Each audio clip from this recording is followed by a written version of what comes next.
Hey guys, welcome back to the channel. I'm Callie, and today I'm going to talk about DNFing. So DNFing stands for Did Not Finish. It is a very common acronym in the bookish world, but I figured I'd run through. I have my own criteria for DNFing a book, and it took me a while to get comfortable with DNFing. So like I said, DNFing is did not finish. So this can be for a myriad of reasons. There's a lot of reasons I DNF books.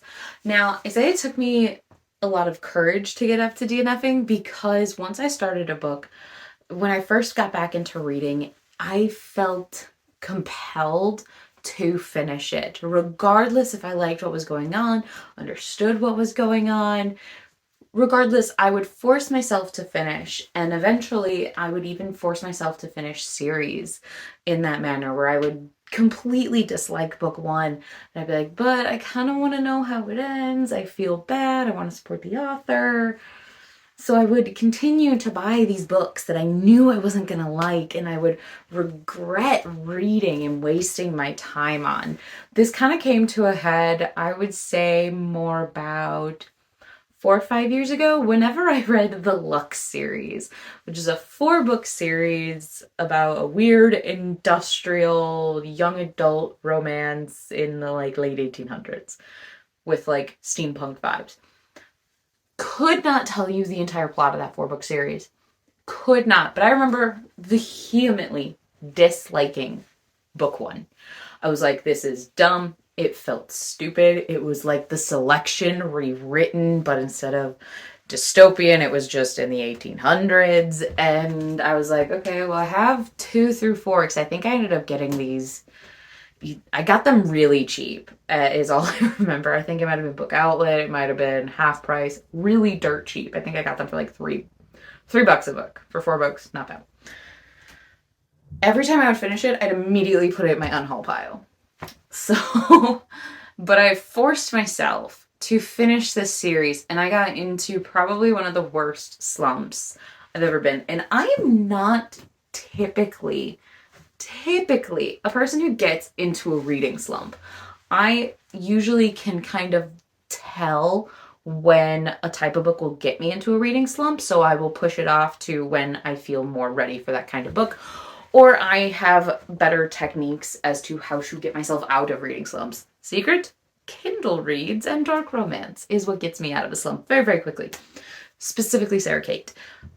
But that's not why we're here today. So with the Lux and with how much time I wasted on that, I think I was put into a slump for about a month. Which I realize is not a bad slump at all, but for me it was pretty bad. And that was when I decided that DNFing may be for me. So I try to give a book about 100 to 150 pages. It depends on how long the book is. If a book's really long, I know that the first couple hundred pages or 100 or so pages is going to be world building or stuff like that. It's very different between fantasy and romance. I have very different criteria. I do track my DNFs. You'll notice on my monthly Instagram wrap-up posts, the last page I have is all the books that I DNF'd. I don't give my reasons for DNFing just because I don't know how to do that in a quick Instagram format, mainly. But in my tracker, which I can put a nifty little thing on how my tracker looks, it's got cool little graphs in it. I have main criteria of it was boring.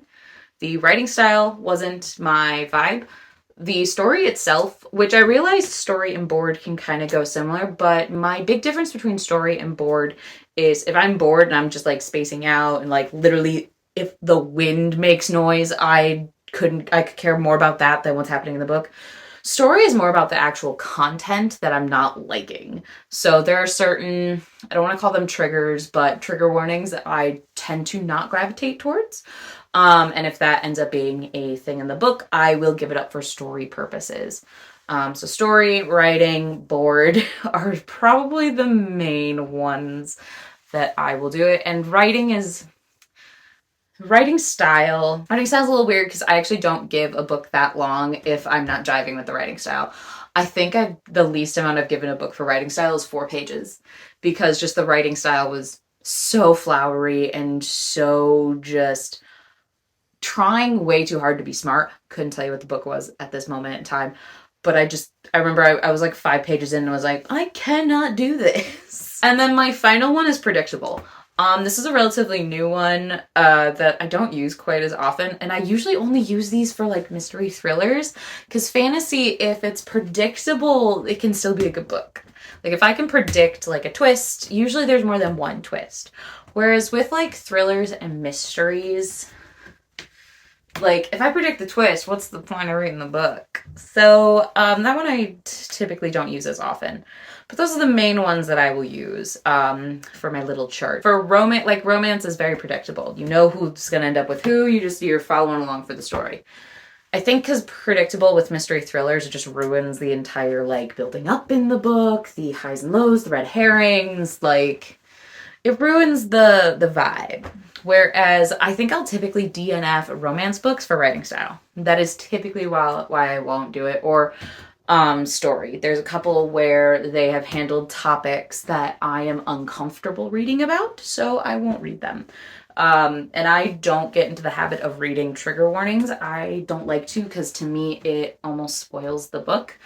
So I try not to read them, which I'm fully aware going in, and if it has stuff that I don't want to read, then I DNF. Part of also DNFing, for me, I don't rate them. I have a whole separate category in Goodreads called DNF. It's its own thing, so it doesn't count towards my books read, because I didn't finish the book, so to me it doesn't count. I do count the pages or hours listened, because I did actually consume that amount of content, so I will rope that into like my pages and listened. But I'll obviously only, if I read 150 pages, I only count the 150 pages. I don't count the whole book. But I don't count it towards my monthly or yearly total goals. And then I won't rate it because I didn't finish the book. Therefore, I don't feel that I can give it an honest rating. So I will just throw it into my DNF one, and I will put in a reason as to why I'm DNFing it. And then I have an unhaul pile in my office that I will just slip it into. And then whenever I go to Half Price Books with my girlfriends, I'll bring those books in, because someone else might, especially with writing style, like someone else might really like that writing style, and someone else might really like those topics in books. Someone else may not be bored by it. Someone else may not be able to predict it. So I try and give all my books to half price, because someone else might enjoy the book more than I did, and that book deserves a home. And for me not to slander it online. The only books I actually don't DNF currently are ARCs. So I've recently gotten into the ARC game.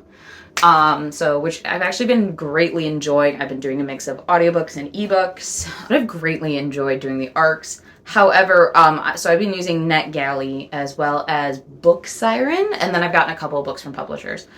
But for NetGalley, there is an option for I will not be reviewing this book, and that's where I would kind of rope that DNF, but that counts against your score. So I like having a good score. I think I have like a 75% right now, which is really good, actually. They want you to aim for 80%. And actually, the only reason I don't have 80%, I did have 80%. I got approved for like 4 books in the last week. So now that those have been added, my score has gone down. But I read about 1 arc a week. I try to. I think I read 2 this week, actually. But they were both audiobooks. So listen to them while at work. And but yeah, I don't DNF those, only because to me, I can only give an honest review if I actually finish it. And trust me, there have been at least 2 or 3 books that I have read for ARCs that I wish I would DNF, or I would DNF had they not been ARCs and had I not been reviewing them.